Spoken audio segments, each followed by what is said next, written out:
Yan, frozen dumpling. Request nila. Ubusin na daw nila itong frozen na dumpling. At sa susunod, gagawa ako ng ibang klase. So, ito yung toppings nito is, toppings. Ano bang tawag doon?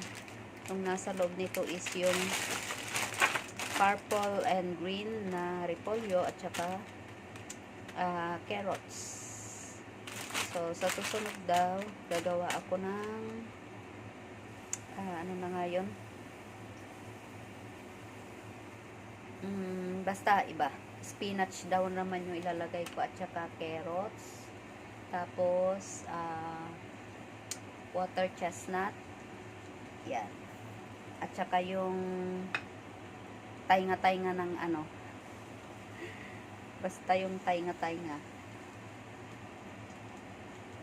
Yun lang.